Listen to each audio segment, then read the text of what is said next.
Many thanks, Amarachi. Nigeria will play host Kenya and Senegal in Pool A of the 2016 Africa Rugby Sevens tournament at the Kasarani Stadium in Nairobi this weekend. Last year's runners-up Zimbabwe will play Uganda and Mauritius in Pool B. Morocco are in Pool C with Zambia and Madagascar, as Tunisia lead Pool D, where they will play Namibia and Botswana. The national rugby team, the Black Stallions, will be looking to maintain a top 8 finish or go a step further to top 5 at the tournament. Four-time African Footballer of the Year Yaya Toure has announced his retirement from international football. The 33-year-old Man City midfielder, capped 102 times, including appearances at 3 World Cup finals, said it had been an incredibly difficult decision for him to make.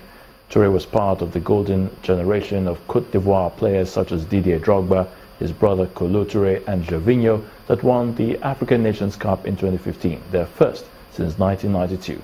He also achieved success at club level, including a UEFA Champions League title with Barcelona in 2009 under coach Pep Guardiola.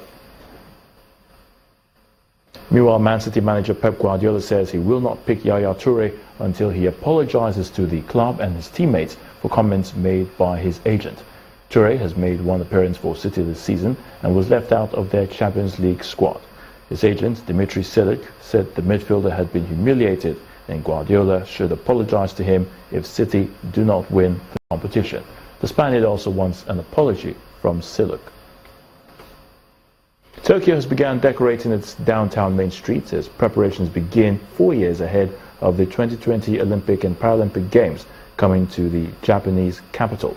Large white banners with logos of the Olympic and Paralympic Games were hung on buildings in the city center, with large murals of Japanese athletes seen on window displays of malls in the high-end shopping district.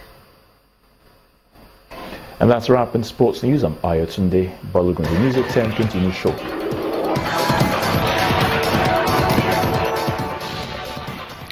Movement of United Nations aid convoys in Syria have been suspended following an attack on lorries in the town of Urum al-Kubra near Aleppo yesterday. Russia and Syria insist they had no involvement in the strikes that destroyed UN vehicles containing wheat, winter clothes and medical supplies. According to a UN spokesperson, the convoy was traveling with proper permits with all warring parties, including Russia and the US, who were notified of their movements. The attack on the convoy came hours after the Syrian army announced that a Russian-US brokered truce was over. US Secretary of State John Kerry, speaking on the sidelines of the UN General Assembly in New York, insists the ceasefire deal is not dead. And UN Syria envoy staff Staffan de Mistura also believes there is still hope. US President Barack Obama gave his last address to the UN General Assembly, calling for global integration, which would be, in the long run, reduce war and poverty.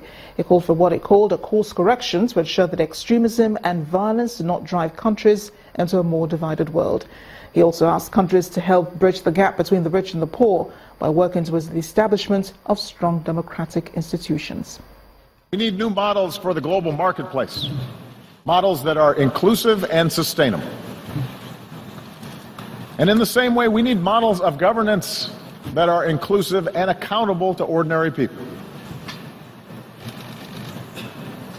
I recognize not every country in this hall is going to follow the same model of governance. I do not think that America can or should impose our system of government on other countries.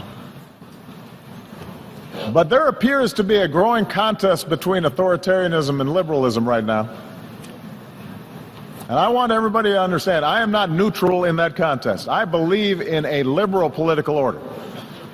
An order built not just through elections and representative government, but also through respect for human rights and civil society and independent judiciaries and the rule of law.